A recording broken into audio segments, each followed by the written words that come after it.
nhớ trong na nó có lọc hè bé sau đỡ đỡ lúc xưa này đỡ lúc xưa này ạ thì xem mà nó của chúng moi về video hay lưu gì của em mà nhưng có cho là ở bị chữ thế nào nè cú bảo ta là thì xem mà cho tết tu bảo cú stop bảo hết chứ cú sao mà làm mới cho là khi nên nó được bé tết tu stop bảo thì họ bảo làm thế nào chúng mấy tôi bây giờ nó cú thì đi mua cái lọc xe này tôi chỉ chế tôi thấy nó của tôi hay đúng rồi tôi cũng như là đúng rồi những thế bao ạ thì còn tôi hay đúng rồi thế này chả hai thứ là tôi nên đặt gì thế của nhân đúng rồi gì ra muốn ra rồi gì của tôi hay rồi là thế này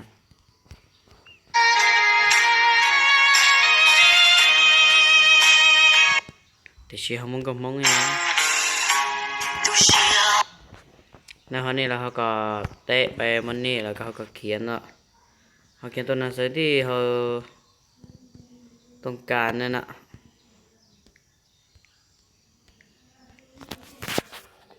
โทรศัพท์ค่อยแล้วมันบ่ติดเนาะนี่นะ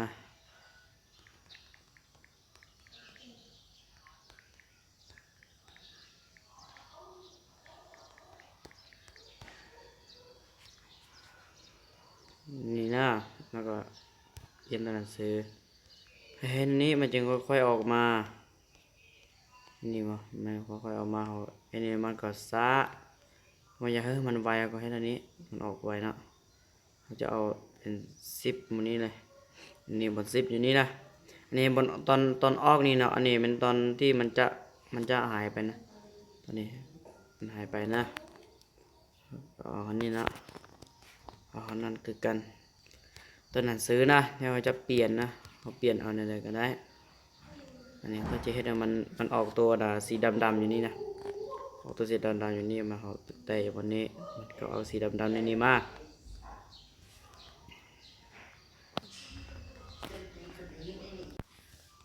แล้วในนี้แล้วถ้าว่าอยากเปลี่ยนตัวหนังสือก็เปลี่ยนตัวสอนในตัวหนังสือนี่นะเขาก็ไปแตะเข้ามานี้อยู่นี่มันก็มีในนี้เป็นอันนี้ก็มีตัวที่เขาเลือกเนาะเราเลือกเอาตัวที่เขามักเนาะนี่อันนี้หรือว่าเอาตัวให้คนอื่นเข้าใจนะก็ตัวนั้นเข้าใจกันก็ได้เอาตัวนี้ก็ได้เนาะ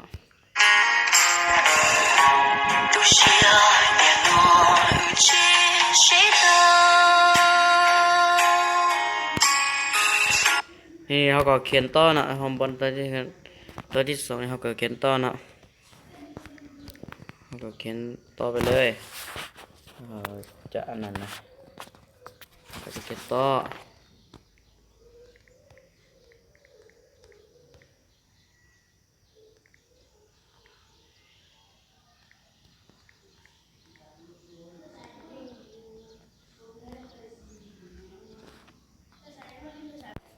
เขาก็เขียนต่อนี่แล้วเขาก็เฮ็ดคือเก่านะเขาก็เฮ็ดคือเก่าตัวนี้นะเขาก็เปิดนี่เลยเอา10เขาสิ้นเขาก็เตะเราไปเลยถ้าว่าเอาตัวนี้เขาถ้าว่าตัวทั้งนี้นะเขาเอาหอด15เขาก็ยากของมันหอด15ก็มันคือกับมันเท่ากับอันนี้นะแล้วก็หมดนะอันนี้ก็คือกันแล้วเขาก็ตามไปนี่เขาก็เขาจะเฮ็ดคือเมื่อกี้เขาก็เฮ็ดตัวนี้มันเป็นตัวเปลี่ยนนะตัวหนังสือนะตัวหนังสือมันเปลี่ยนนะ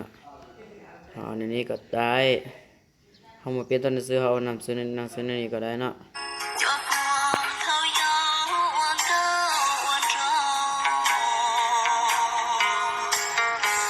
โอเคจะผมบอกในนี้แล้วเนาะเขาก็เขียนไปตามตัวเสียงตัวเขาเว้าออกแล้วเขาก็ป้าเขาฮอดอันนี้เลยบอกในนี้แล้วเขาก็เปิดเลยเขาเปิดในเดียวกันนะวันนี้เนาะเขาเปิดเอาตัวหนังสือออกเลยจึงเบาไปมันก็ได้นะแต่ว่าตัวนี้มันก็จะคักกว่าแต่ว่าตัวเขาเบาเลยจึงออกนั่นนะมันก็อันนั้น อันนี้เขาก็เอาไก่ในนี้นิดนึงก็ได้เนาะได้บอกอีกอันนึงว่าเขาบอกเขาปันนี่นะเขาว่าเข็มเมอร์ตัวนี้นะเขาไปเข็มตัวนี้เมอร์นะเราขี้ขานไปเฮ็ดไปจัดมันนี่หลายเทื่อเนาะเขาจะเอาคือกันเขาก็เอาคือกันตัวนี้เขาก็เอาตัวนี้คือกันเนาะเขาก็ไปแต้ตัวนี้นะแต้อยู่นี่นะไปแต้อันนี้นะแล้วก็แต้ตัวนี้ลงมาเลยแล้วก็ยักตัวนี้ลงไปยักตัวนี้ออกมาให้ฮอดบอลที่ว่าเขาเนี่ยเขาก็ต้องการบอลนี้เขาก็เปลี่ยนตัวหนังสือเขียนเขาเปลี่ยนแต่ตัวหนังสือเขียนตัวหนังสือซะแล้วก็ตัวหนังสือซะเขาก็เปลี่ยนแต่ตัวหนังสือเนาะอันนั้นมันก็คือกันเนี่ย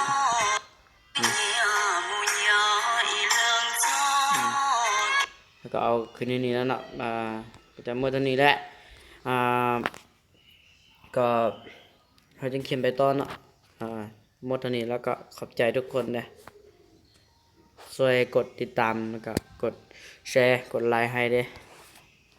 พบกันใหม่